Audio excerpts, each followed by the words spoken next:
Erling Haaland, remember the name. অন্তত ব্রাজিলের সাপোর্টাররা আগামী 4টা বছর এই নামটা মনে রাখবেন। তার জোড়া গোলেই বিশ্বকাপ থেকে ছিটকে গেল ব্রাজিল। খাতাম, টাটা, বাই বাই।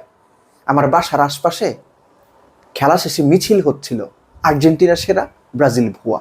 শুধু তাই নয়, হালান্ড যেমন জোড়া গোল করেছে, ম্যাচে ব্রাজিল 2টো পেনাল্টিও পেয়েছিল, জোড়া পেনাল্টি।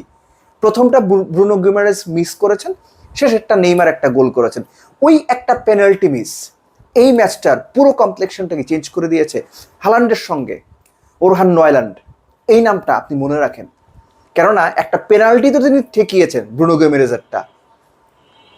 নরওয়ের গোলকিপার আর গোটা 3 দুর্দান্ত সেভ করেছেন, 2টো 1-to-1 সেভ করেছেন। এবং আনফর্চুনেটলি ব্রাজিল এই বিশ্বকাপে অ্যাটাকের দিক থেকে সম্ভবত তাদের সবচেয়ে ভালো ম্যাচটা খেলে ম্যাচ হেরে গেল। পুরো ম্যাচের দিকে যদি আমরা যাই, জাস্ট ম্যাচে যাওয়ার আগে একটা ছোট তথ্য, যে নরওয়ের হয়ে টানা 14 ম্যাচে আর্লিং হালান্ড গোল করেছেন, 27টা গোল। এবং সবশেষ 8 ম্যাচে যদি আমরা দেখি, মলডোভার সঙ্গে 5 গোল, ইসরায়েলের সঙ্গে হ্যাট্রিক, এস্তোনিয়া, ইটালি, তারপর হচ্ছে ইরাক, সেনেগাল, জোড়া জোড়া গোল এদের সঙ্গে। ব্রাজিলের সঙ্গে জোড়া গোল, মাঝখানে আইভরি কোস্টের সঙ্গে একটা গোল। এইরকম ব্রুটাল ফর্মে যখন কোনো স্ট্রাইকার থাকেন, এই পার্টিকুলার ম্যাচেও 4টা শট নিয়েছেন, 2টো গোল হয়েছে, 100% এরিয়াল ডুয়েল জিতেছেন। একটা গোল করেছেন হেডে, আরেকটা হচ্ছে ডিবক্সের বাইরে থেকে। That was a rocket shot, bullet shot, far পোস্টে। অ্যালিসনের কোনো সুযোগ ছিল না। যদি সুযোগ থাকে, ম্যাচ যদি না দেখে থাকেন, হাইলাইটসটা দেখবেন, আর ম্যাচ যদি দেখে থাকেন, আমার কথা আপনি খুব সহজেই রিলেট করতে পারবেন। ব্রাজিলের স্ট্র্যাটেজি ছিল তারা counter অ্যাটাকে, quick ট্রানজিশনে Vinicius junior, Kunia, Ryan, তারা মিলেমিশে গতিময় কাউন্টার অ্যাটাক করবেন এবং সেখান থেকে গোল বের করার চেষ্টা করবেন। ব্রাজিল খুব সাকসেসফুলি মিডফিল্ড থেকে বল নিয়ে কিংবা বল রিকভার করে এই কাজগুলো করে যাচ্ছিল। পেনাল্টিও আদায় করেছিল, ভালো কিছু চান্সও ক্রিয়েট করেছিল, কিন্তু চান্স কাজে লাগায়নি, পেনাল্টি মিস করেছে তারা।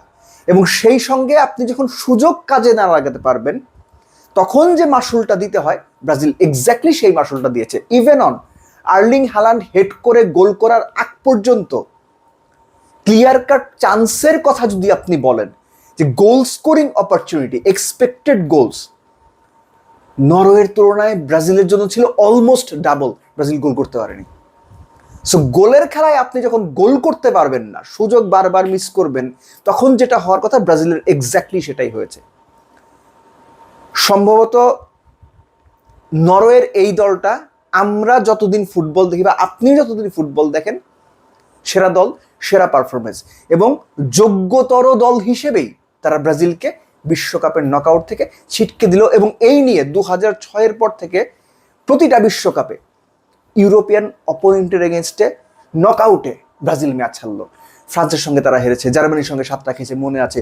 ওই ওয়ার্ল্ড কাপেই নেদারল্যান্ডসের সঙ্গে হেরেছে, তার আগের ওয়ার্ল্ড কাপে নেদারল্যান্ডসের সঙ্গে হেরেছে, ক্রোয়েশিয়ার সঙ্গে হেরেছে, বেলজিয়ামের সঙ্গে হেরেছে, এবার নরওয়ের সঙ্গে হারলো। অর্থাৎ ইউরোপিয়ান অপোনেন্টের এগেইনস্টে নকআউট ম্যাচ হলেই গত 7-8টা বিশ্বকাপে আর পেরে ওঠে না ব্রাজিল। এখান থেকে বের হতে হলে ব্রাজিল ফুটবলকে কি করতে হবে এটা তারা খুব ভালো জানে, তারা হয়তো সেই চেষ্টা করবে। কিন্তু রিয়েলিটি হচ্ছে, এক আর্লিং হালান্ডের কাছে, আর্লিং হালান্ডের ব্রিলিয়ান্সের কাছে হেরে বিশ্বকাপ থেকে ছিটকে গেল হেক্সা মিশনের স্বপ্নে থাকা ব্রাজিল দল। Congratulations Norway. Next up quarter final. Are you ready?